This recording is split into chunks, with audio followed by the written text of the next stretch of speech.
All right.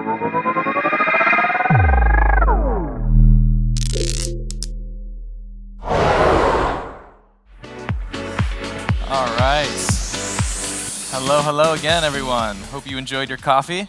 You're refreshed, you're ready? Good, good, yeah, nice.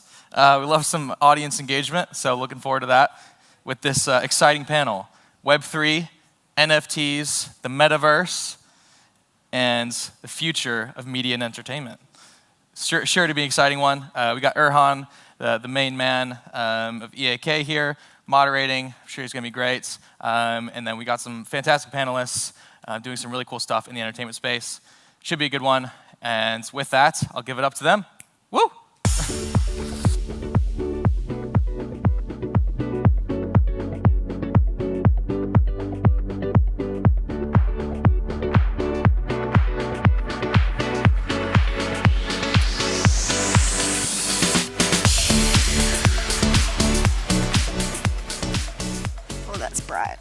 Thank you, Ashton. Thank you, everyone, for coming to this panel. I'm really excited for this one. We've got 3 excellent guests. So we're going to be exploring Web3, NFTs, metaverse within the media and entertainment industry. So we're going to start off with 5-minute introductions, 30-minute discussion, and then 5 minutes for Q&A. So I'll kick it off. My name is Aaron. I'm the founder and CEO of EAK Digital. It's a Web3 PR and events company. I'm also the organizer of BlockDown Festival and Istanbul Blockchain Week.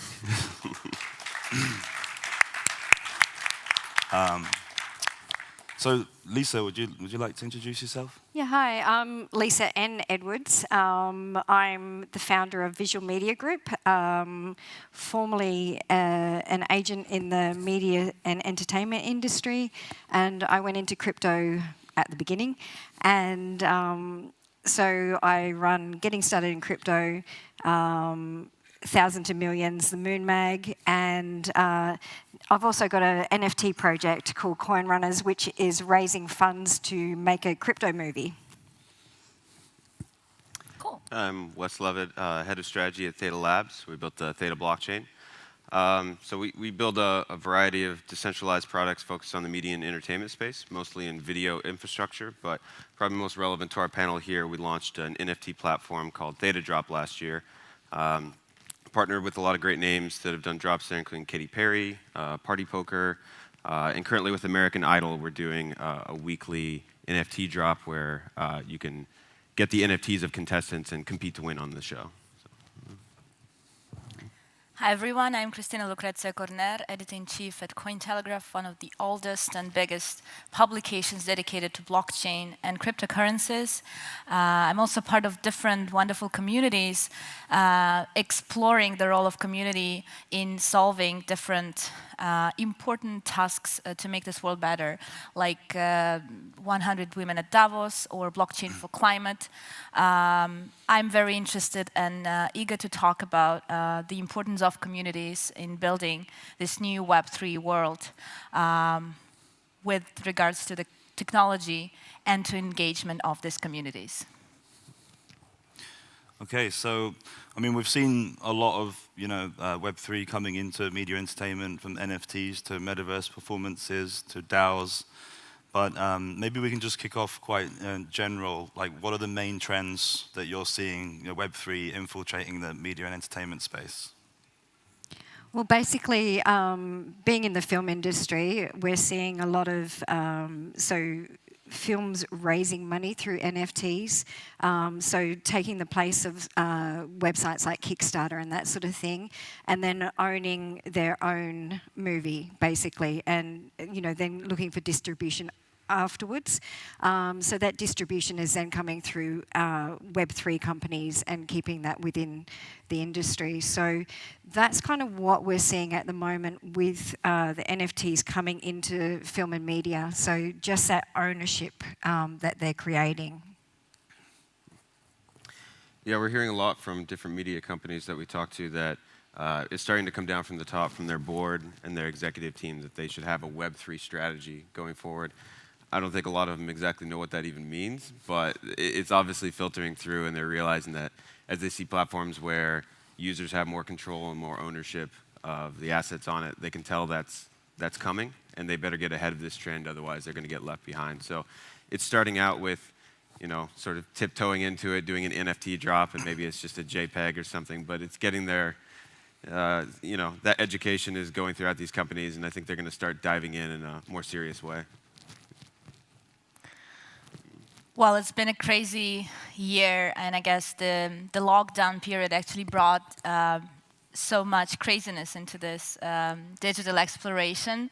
I will be honest with you, like last year we were very fascinated with the NFTs at Cointelegraph, but then at one point we realized that it's not worth covering every NFT that is created by a celebrity or by project, because it's just been it's like ICOs several years ago, even though they still keep surprising us. So like, I don't know if you've read already, but for example today we are happy to get 3D Madonna's vagina as an NFT. So still a long path to explore. In terms of Web3 and metaverse, and I think again this 2-year lockdown actually pushed forward these experiments. The importance of community, decentralized community, became much more pronounced. Community as a game changer in terms of investments for projects. Community as a game changer in terms of development of these projects. Community as a game changer to get together and find ways to develop a project in a different way. This is how we see experiments with DAOs now. Again, we're in a very early stage, so I would agree with Wes. I'm not sure that everyone understands in full what is exactly DAO and how to articulate it within their businesses. But it's a time for experiments, and DAOs are being applied to different types of projects and communities. For example, we have our flagship event, Block Show, which has just relaunched as a DAO.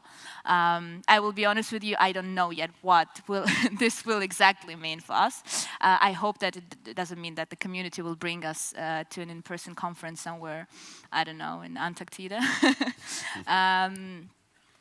But yeah, this is interesting times we're living in. Yeah, so we're obviously seeing a lot of instances. Sometimes it's a bit buzzy, there's lots of DAOs, there's lots of NFT drops. Not all of them are as good as each other. I'd love it if you could explore some interesting NFT drops or use cases of DAOs that you've seen in media and entertainment, and what that looks like.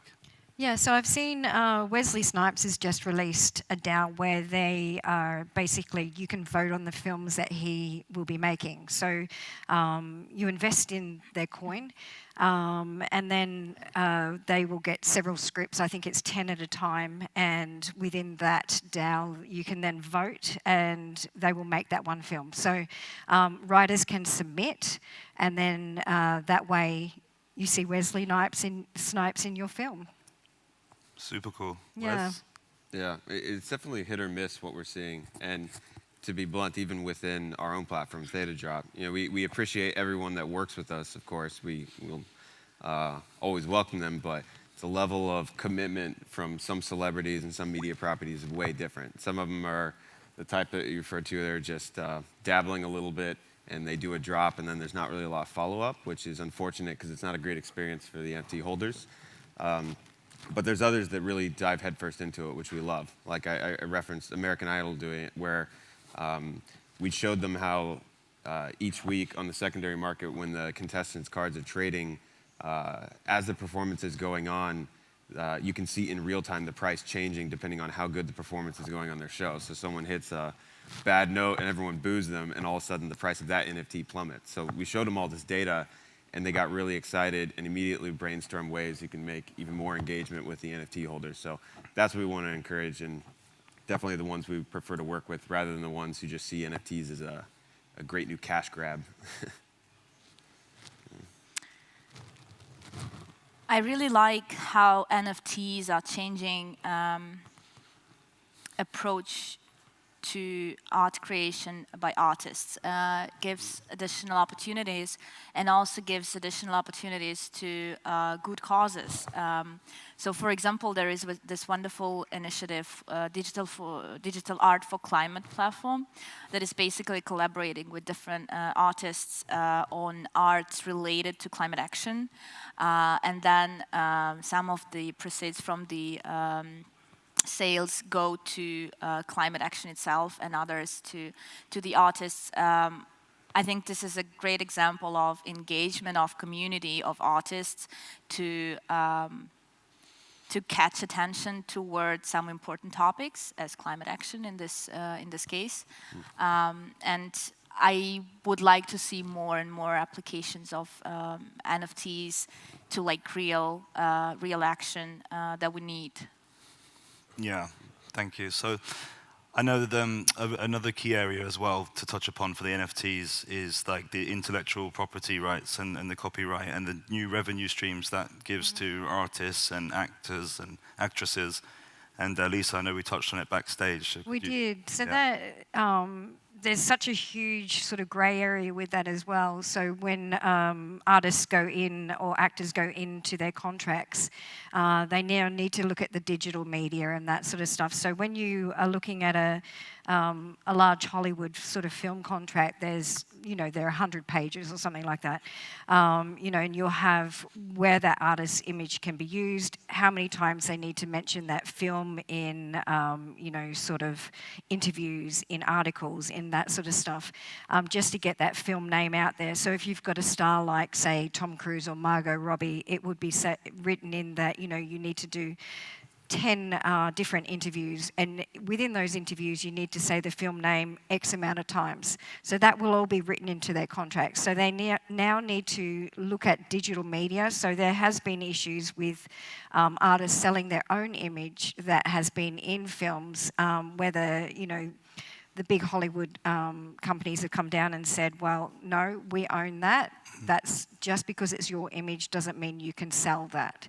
So, that now needs to be all litigated into those contracts. And, so that is the grey area when it comes to, but it's also a huge money-making avenue for studios and for actors, down the line where they can, sell these images, especially the older films where, these digital rights haven't been negotiated. So I do know a lot of the big agencies are currently, scurrying to, put all the digital rights into a lot of their old contracts. So, it's a whole new world.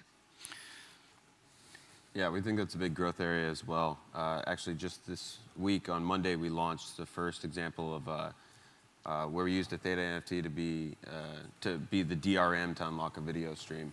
And that's sort of like the very barest form of what you're talking about, so it doesn't have quite the composability of those, but we think that's where it'll go eventually, is where this eventually is not just you get the NFT and then you unlock a stream, but to get that NFT first you have to fund that content creator, or maybe it's for a special event, almost like replacing pay-per-view. And we probably won't build that ourselves because I think to some extent you're getting in the territory of an investment contract. But that said, we're happy to build the technology, and if someone wants to do that the right way and within the regulatory guidelines, I think it's a great new way to fund new films, new art projects, and one that's probably a lot more transparent and fair to the creators too. Yeah, definitely. From the journalistic perspective, we actually launched articles minting as NFTs recently. It's still in its test trial phase, but I really believe that this is also a great tool eventually for independent journalists to get additional visibility and remuneration. So definitely NFTs is a tool to make it as global and decentralized as possible, and get reach to potential investors through your art, through your work at different marketplace platforms. Yeah, so I think it's also important to touch upon like the consumption of media, especially in the metaverse. I think we all saw the Fortnite Travis Scott performance, which blew my mind about what's possible. And obviously, would love to see that in decentralized metaverses.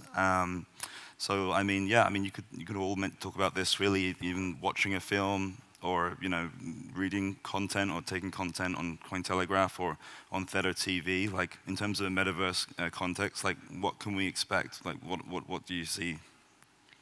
Well, it's kind of exciting to see that, artists like Taylor Swift have taken back the ownership of their music by releasing them as NFTs. So that then opens those doors that, they can have, a virtual concert in a metaverse and only available by having that NFT. So there's so many avenues that it then opens to, bring those people into metaverse, and, you can be anywhere in the world and still enjoy that concert. Mm-hmm. Yeah, it's a really obvious use case for things like online concerts. I mean, I think NFT ticketing makes sense for offline too. Like, we all use Yellowheart, and I mean, I know I've had issues selling festival tickets before. If you could do this in a way that you were positive that it was easily transferable and you're positive that it's legitimate, that's a great improvement. But in the digital space, it's a no-brainer, because you're already it's already digital first. To use it as an NFT is almost like it's seamless for them. Like, you don't even have to think of it as buying an NFT. You're just going to buy your ticket to an online event or this concert that's happening in the metaverse. You won't even think of it as an NFT. That's just a building block used to how you transact in these worlds. Well, in terms of metaverse potential, honestly, it's fascinating. It takes time to build something in metaverse, but for decentralized projects, and now I'm talking about internal communications, it has this incredible potential to meet people you're working in remotely in a almost real space. This is exciting. We, for example, launched the Cointelegraph store in metaverse, and I hope we'll have a media studio soon as well. Speaking about events, I guess BlockDown was one of the first who organized. You haven't called it metaverse at the time. It was just virtual reality, but well, you can go change the history, I guess, a bit. So you were one of the first events that organized. There was even a dance floor. I remember you could choose your costume. You could be an astronaut, like a boat cat. Party. No? We had a boat party in the metaverse in 2020, so I think that was It's amazing. That was pretty cool. Of course, there was a boat party. Oh yeah. Yeah, of course. We got plenty of those going on. Yeah. So yeah, so many wonderful things that add value, especially in this world where we're not anymore working in offices, and we do not see our teams, partners, networks every day in person. And of course for events, now that we know that we can all be locked down, and then we can be unblocked back. And metaverse is a great tool for that. Yeah. So it would be good to touch on, your individual projects. Like, I know, Lisa, obviously you're working on a really exciting film, Coin Runners. I'm not sure how much I'm allowed to mention it, so maybe you could tell us more about the utility of NFTs in Coin Runners and what it's about. Yeah, so for me, it's a very exciting project, and it's my first sort of dabble into NFTs. At the start, I was very sort of hesitant to go into NFTs just due to the fact that, for me, what did it actually do, and, why does somebody want it? So, and, with the Coin Runners movie, we've sort of done, we've got a Hollywood storyboard artist, and he's drawn 156 images from the storyboard of the Coin Runners movie. So when you buy one of the Coin Runners NFTs, once the movie is made, you will be airdropped that scene from the movie. You will also be able to collect various different NFTs and become an actor in the movie, have your name in the movie, be on the set of the movie, meet the actresses, get the behind-the-scenes footage. So you're on the journey the whole way with the movie. So it's Coin Runners is a true story from the 2018 sort of bear market. And yeah, so it travels through and it follows the, the trading, the Wall Street cheat sheet throughout the movie. So, and it's broken down into scenes from that. And yeah, so the Coin Runners NFTs unlock that. They also allow you to become a producer of the movie. We're an Australian-based company, so the security laws are not affecting us on that. That's an American thing. So, part of the royalties of the movie are then airdropped once we get our net profits, and they will be airdropped to all our investors, which are essentially, the owners of the NFT. So if you sell your NFT, that investment goes with the NFT. So, there's all sorts of royalties. And then once, you get that, it's, the money from the post-sales of the NFTs will go into the marketing of the film. So it's a whole sort of string of, of how that all moves through with the money, so the money flow. Yeah, and what's the feedback? Because obviously that's quite a lot, I suppose, to take in for some of these It actors is. and So actresses. it's been very slow with, people sort of understanding what we're trying to do. With the sales, we launched right at the top of Ethereum, so that didn't help. And, gradually with gas fees have been just astronomical. It's been insane. But yeah, so we don't need to sell out all of the NFTs to start making the movie, which is a nice thing. And, we're in talks with several big actors at the moment. So we're looking for an A-list actor to come on board and, basically that, because it's a crypto story, it tells so much about the industry.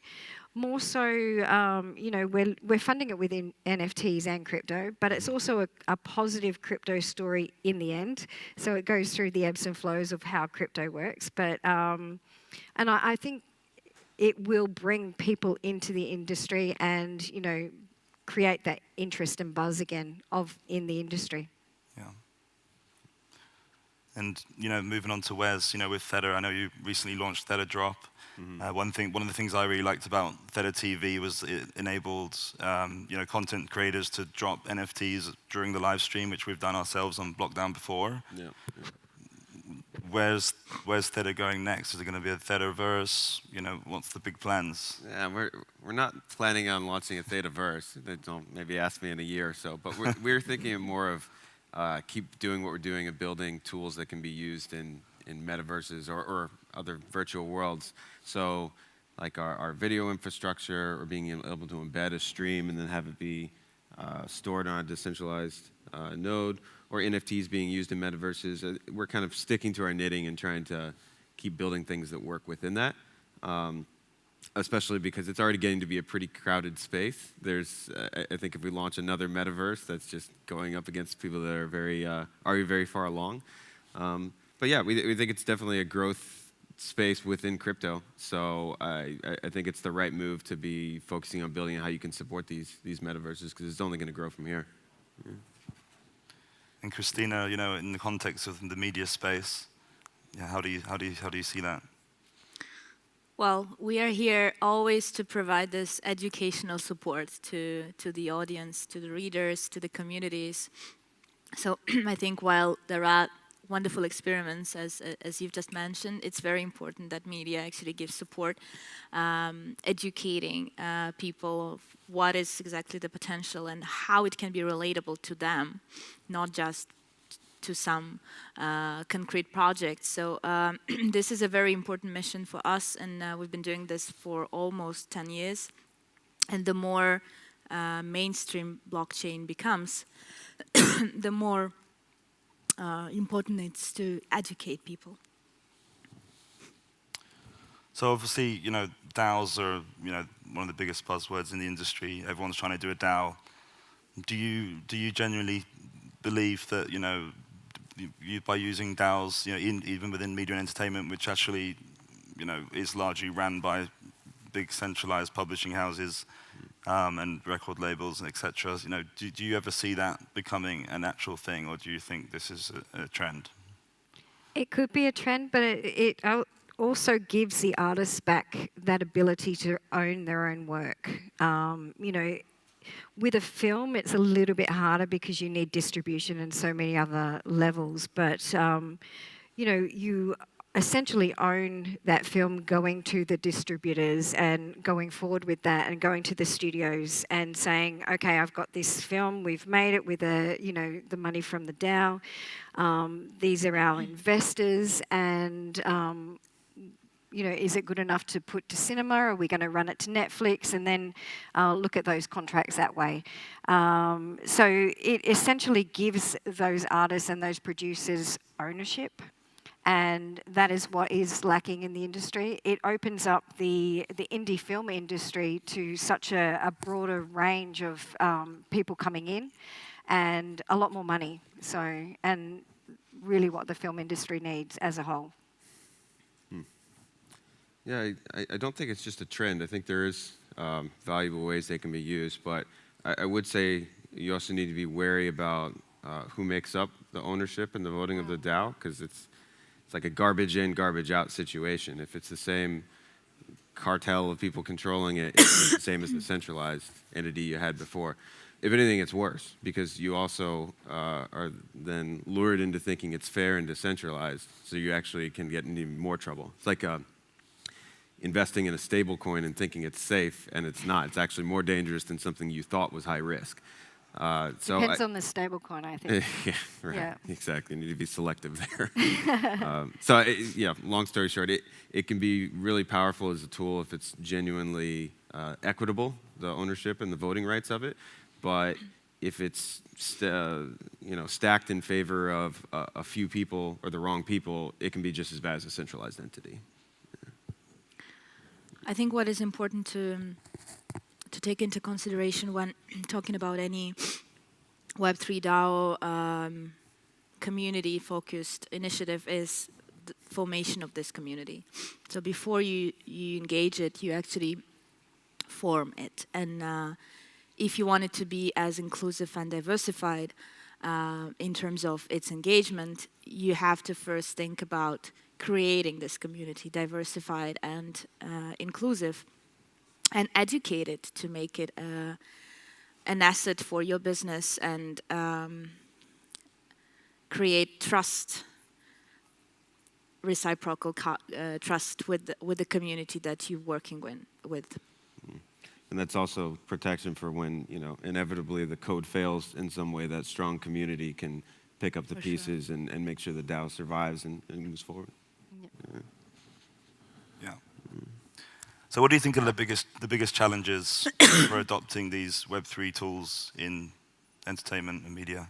Usability. Basically, we need to make it so easy that your grandma can use it, a 5-year-old can use it. Yeah. Right now, it's such a complex process of, buying a cryptocurrency, onboarding it, getting it into a wallet, that sort of thing. So the usability needs to be just so streamlined that it's so easy to use for anyone.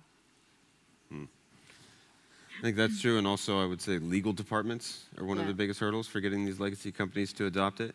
And a lot of times, even when we get to the point where you get full sign-off and you get someone to sign off on working with NFTs or crypto in general, they've gutted it to the point where it's not the exciting thing we started with, and what was going to be this very interactive NFT that's used in various parts of the entertainment property and all these things, and they chop it down until it's just a PFP or a JPEG.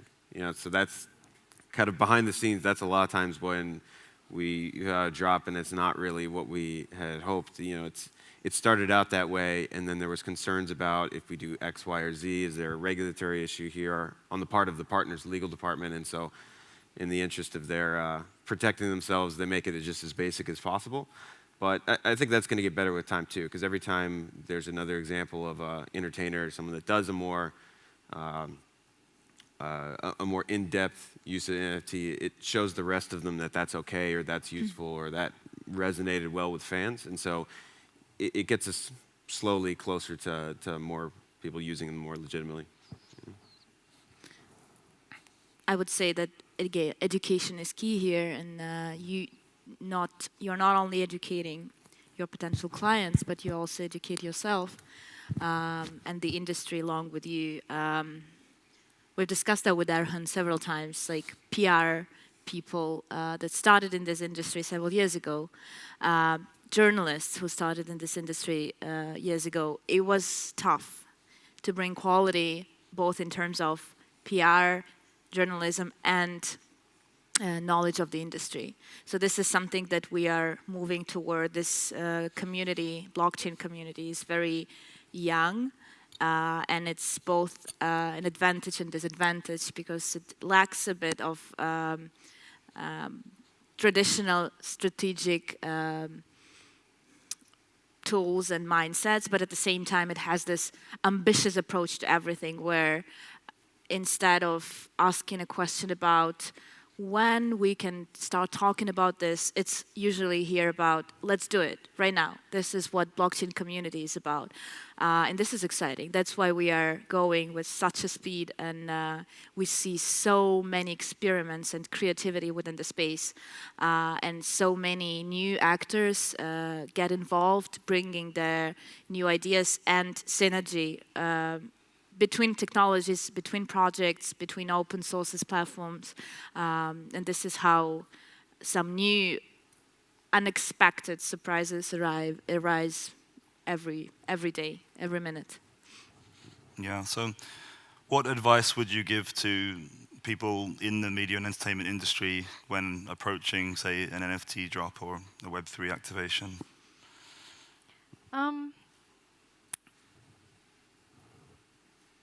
Basically, find out what your audience wants, make it engaging, make it easy to use, and yeah, just continue to grow and experiment with what works and what doesn't. And I think, basically experimenting within the industry is a huge thing, and it entices the growth of everything that's happening. So we know what works and what doesn't, and the next person will come and build on that. Yeah, I was thinking the same. We're used to being iterative in crypto because that's how everything gets built, and we all stand on the shoulders of the crypto projects from before us. Yeah. But a lot of the legacy companies, they aren't quite as used to doing that or doing it at the same pace that we are. But that's the ones that have been most successful, the ones where they, at least in our experience, they did their first drop. It didn't go anywhere because people said, this is lame, it's just like everything else. And they took the feedback from users and they learned from it and went back and either made it more interactive or just took the direct feedback and gave the users what they want. It's not that complicated. They're telling you what they would like the product to be. Just listen to them and try that next. And oftentimes that really wins back a lot of fans, if no other reason, because they appreciate that they're heard. Well, I would say be curious and be daring, and there is no right and wrong. It's still a terra incognita also in terms of potential. So just be creative and experiment, and try always to see what exactly is your community, and try to be part of this community. So obviously I'm from a PR background, and Christina probably gets pitched 1,000 times a day with a new NFT drop. What are the things that you look for in an NFT drop that you go, actually, this is actually worth reporting on? This is a very tricky question because it doesn't mean that I read all those 1,000 pitches, So it also depends what is the right moment, and it doesn't depend on you. It doesn't depend on me either.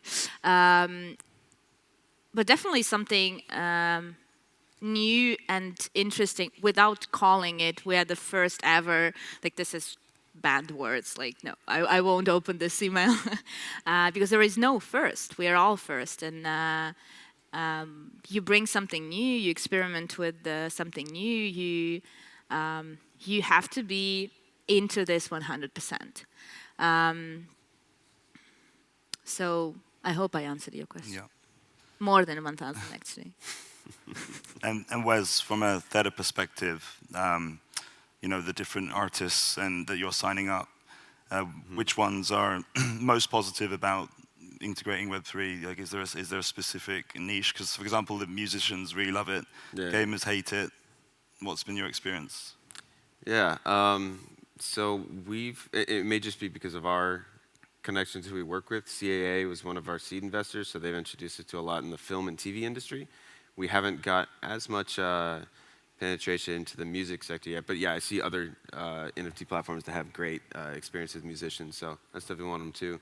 Specifically, so I mentioned American Idol. We also, it's the company behind it is Fremantle Group, and they also are doing The Price is Right, the old game show with us, and they're one that's really forward-thinking, and we don't have to tell them go experiment with this. They come back to us with new ideas, so that's really refreshing, and I think they see it as a way to differentiate themselves from other Hollywood publishers that maybe aren't taking Web3 as seriously, and they're thinking, okay, whether this specific drop works or not, we're getting in front of this and we're getting the experience so that next year, 5 years from now, when the space moves more to that, they've already got years of experience doing this, and they're the experts in this space. They're not the ones, at the very end of tail of it, trying to have an internet strategy in 2004 after the entire world's already gotten there.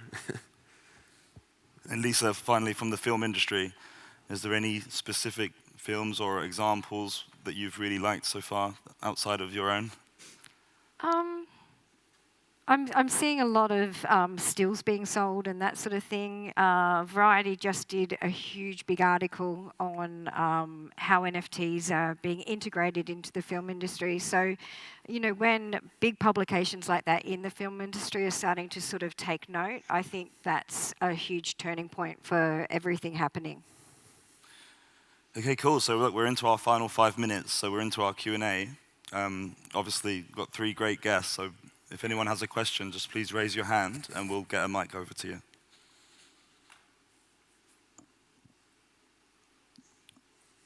Mahalo, which is thank you in Hawaiian. Irhan, great job. And anyone who works in entertainment knows there's a big army behind any entertainment cast and crew. You see all the names in the credits of a film. Blockchain technology could actually create a way for transparent revenue share. How do you think that will change the future of entertainment, where everyone who's involved in the film actually feels like they're owning through it just because they transparently know where their stake is in the film or whatever they're doing? Any thoughts on transparency and revenue share? So is that essentially like you're wanting to publicize their wages so that we know, from the grip right up to the director what everyone gets? Is that kind of what you're looking at? No, just simply that everyone who's involved in the film or working with the band, that they can know that they have a percentage of the project, and so that not just getting like a contract, they transparently know where the stake of the entire project is. So I saw a great filmmaker named Don Schubert who's working on a transparent revenue share streaming service called Waterfall. And I don't know, I'm just really excited, but transparently, you can all see that because of the blockchain technology.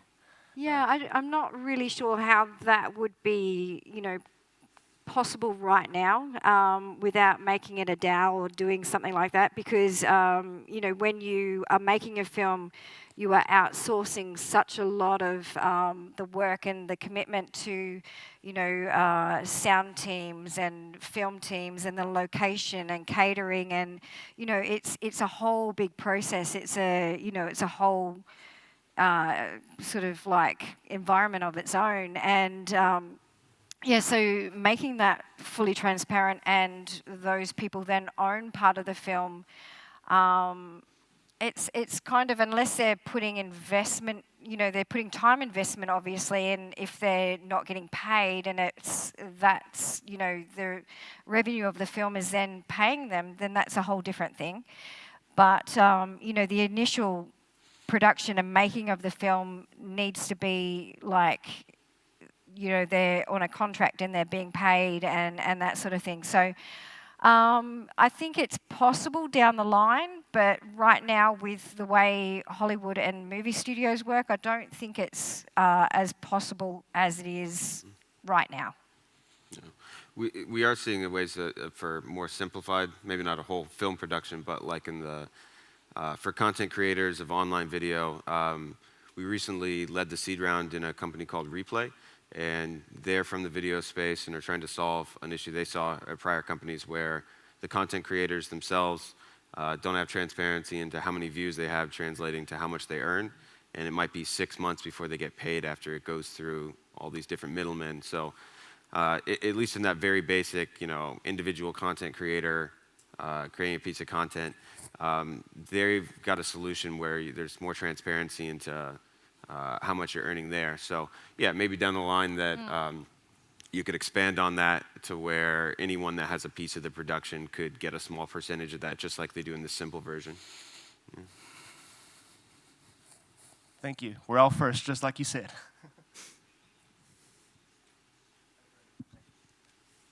Thank you for having us. Rashid here from bots.io.